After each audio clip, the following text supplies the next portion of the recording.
में बहुत सारी वजूहात आ जाती हैं। लम्हा फ़िक्रिया है कि हम पूरी दुनिया में पहले नंबर पर आ गए। अगर आज भी हमने इक़दामात ना किए तो फिर नताइज जो हैं वो ख़तरनाक साबित होंगे। आज जो सबसे अहम बात है हमारे इक़दामात करने में, वो हुकूमत ने इक़दामात नहीं करने, ये इक़दामात हमने खुद करने हैं।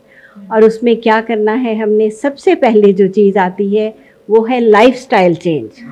लाइफ़स्टाइल चेंज में क्या क्या चीज़ें आ जाती हैं। सबसे पहले आपने अपनी खुराक को बदलना है, आपने एक्सरसाइज करनी है, आपने अपने वेट को कंट्रोल रखना है, आपने अपने विटामिन डी लेवल जो हमारे कंट्री में अल्लाह ताला ने बहुत वाफर दिया है सूरज, हमने विटामिन डी लेना है क्योंकि अब विटामिन डी की कमी जो है वो मुख्तलिफ़ बीमारियों के बढ़ने का और उनके पैदा होने का सबब बनती है। हर सेल के ऊपर एक लॉक बना हुआ है और उस लॉक की चाबी जो है वो इंसुलिन है।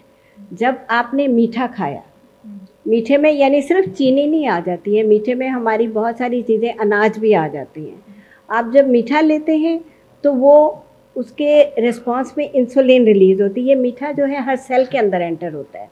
अस्सलाम वालेकुम, मैं हूं बिस्मा इनाया। डायबिटीज़ के बारे में बात की जाए तो पाकिस्तान तहकीक के मुताबिक पहले नंबर पर आ चुका है और तकरीबन 33 मिलियन से ज़ायद अफराद इस बीमारी में मुब्तला हैं।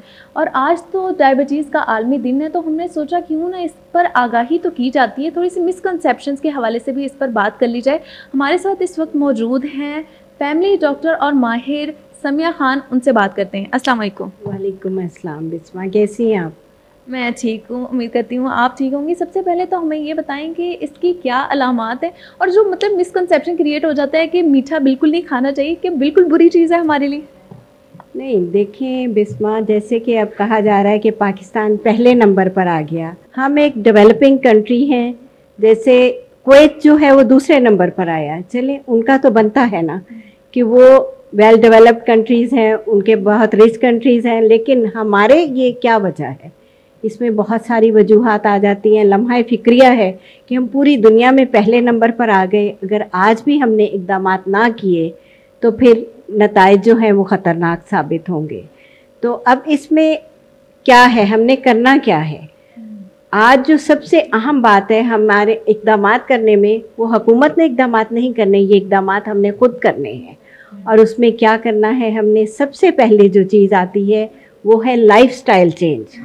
लाइफ़स्टाइल चेंज में क्या क्या चीज़ें आ जाती हैं। सबसे पहले आपने अपनी खुराक को बदलना है, आपने एक्सरसाइज करनी है, आपने अपने वेट को कंट्रोल रखना है, आपने अपने विटामिन डी लेवल जो हमारे कंट्री में अल्लाह ताला ने बहुत वाफर दिया है सूरज, हमने विटामिन डी लेना है क्योंकि अब विटामिन डी की कमी जो है वो मुख्तलिफ़ बीमारियों के बढ़ने का और उनके पैदा होने का सबब बनती है। ब्लड प्रेशर है, शुगर है, डिप्रेशन है, बल्कि अब तो हर चीज़ को उन्होंने रिसर्च ने विटामिन डी की कमी के साथ रिलेट कर दिया है।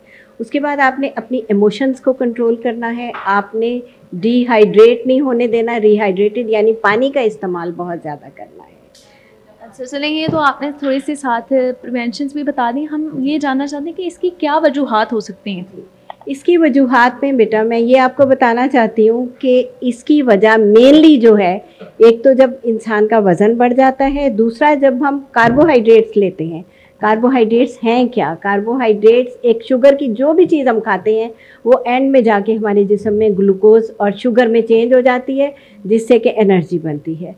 अब होता ये है कि आप जब ग्लूकोज या कोई भी कार्बोहाइड्रेट जैसे रोटी है, चावल है, मीठा है, शुगर है, कोई भी चीज़ लेते हैं तो उसके रिस्पॉन्स में हमारे जिस्म में इंसुलिन पैदा होती है। अल्लाह ताला ने हमारे हर सेल को ऐसे बनाया है कि हर सेल के अंदर शुगर जाती है तो उसके रिस्पॉन्स में इंसुलिन जाती है।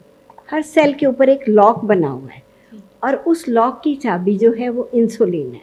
जब आपने मीठा खाया, मीठे में यानी सिर्फ चीनी नहीं आ जाती है, मीठे में हमारी बहुत सारी चीज़ें, अनाज भी आ जाती हैं।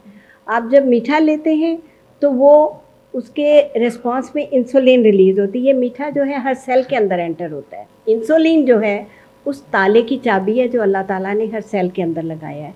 इंसुलिन जाती है उस सेल के अंदर और वो ताले को खोलती है और अंदर जाती है और प्रोसेस शुगर को जो है वो चेंज करने का एनर्जी में शुरू हो जाता है। ठीक है, यहाँ पर मैं आपसे ये भी पूछना चाहूँगी कि डायबिटीज़ के अगर पेशेंट होते भी हैं तो उनको हर किसी को मुख्तलिफ़ तरीके से इफ़ेक्ट करती है। जी, बिल्कुल, ये मुख्तलिफ़ तरीक़ों से अफ़ेक्ट करती है, हर इंसान का अपना बॉडी रिस्पॉन्स होता है। लेकिन आफ्टर ऑल जो चेंजेज़ आ जाते हैं जिस्म के हर ऑर्गन में, ये जो है जैसे लिवर है, आपकी किडनीज़ है, आपका हार्ट है, ब्रेन है, ब्लड वेसल्स हैं, सबके ऊपर अफ़ेक्ट होता है उसका। और वो हर इंसान के अपने रिस्पॉन्स के मुताबिक है, हर बॉडी का कुदरत ने एक निज़ाम बनाया है, उसके मुताबिक किसी को बहुत ज़्यादा अफ़ेक्ट कर जाती है, किसी को कुछ कम से अफ़ेक्ट करती है। अच्छा, इसके हवाले से मैं ये भी पूछना चाहूँगी, क्या इसकी वजह से हार्ट या फिर और मुख्तलिफ़ बीमारियाँ हो सकती? जी, बिल्कुल, इसी की वजह से आपके हार्ट को भी इफ़ेक्ट होता है, आँखें जो हैं वो इफ़ेक्ट होती हैं, इवन के मसल डैमेज हो जाता है। सब चीज़ें, बॉडी का हर ऑर्गन जो है वो इससे इफ़ेक्ट होता है जब आपकी बॉडी में शुगर ज़्यादा हो जाती है। अच्छा, आपने कुछ प्रिवेंशंस तो बता दी हैं, थोड़ी-सी और बता दें। इस पे यहाँ पर एक बड़ी अजीब-सी हमें एड्स भी देखने को मिलती हैं, जिसमें हम देखते हैं कि मुख्तलिफ़ हकीम कहते हैं उनके पास शुगर का इलाज है, तो उसमें कितनी सच्चाई है? देखिए, शुगर का इलाज अभी तक कहीं भी दरियाफ़्त नहीं हुआ। अगर हकीमों ने भी इलाज दरियाफ़्त कर लिया होता, तो अब दुनिया से शुगर ख़त्म हो चुकी होती, बजाय बढ़ने के। पाकिस्तान पहले नंबर पर ना आया होता शुगर में, अगर इसका इलाज दरियाफ़्त हो चुका होता। इसकी प्रिवेंशन है, आप एहतियात करें तो ये मर्ज़ नहीं है। आप अपने शुगर लेवल को ना बढ़ने दें और ये आपके अपने हाथ में है, आप इसको काफ़ी हद तक कंट्रोल कर सकते हैं। ऐसा होता है कि शुगर की बीमारी स्टार्ट होने से लेके 10 से 15 साल लेती है पलने में। यानी ये वो स्टेज है, मैं स्पेशली इसका ज़िक्र करना चाहती हूँ, इसको कहते हैं प्री डायबिटीज़। ये प्री डायबिटीज़ है, आप एक ऐसे पॉइंट पे खड़े हैं जो आपको शुगर की तरफ भी लेके जा सकता है और आप इसको रिवर्स भी कर सकते हैं। ये आपके ऊपर डिपेंड करता है कि आप कैसे इसको डील करते हैं। आप इसको शुगर में चेंज करते हैं या कि आप इसको रिवर्सल की तरफ ले जाते हैं।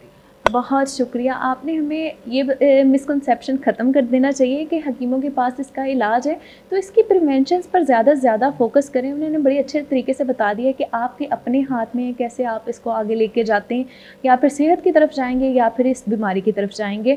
आप सब अपना और अपने प्यारों का बहुत ख्याल रखें जो इस बीमारी में मुब्तला हैं, ताकि हमारा मुल्क जो पहले ही बहुत ज़्यादा मसाइल में घिरा हुआ है वो थोड़ी बेहतरी की तरफ जा सके। आप सबसे मुलाकात होगी अगले प्रोग्राम में, तब तक अपना ख्याल रखें। अल्लाह हाफ़िज़।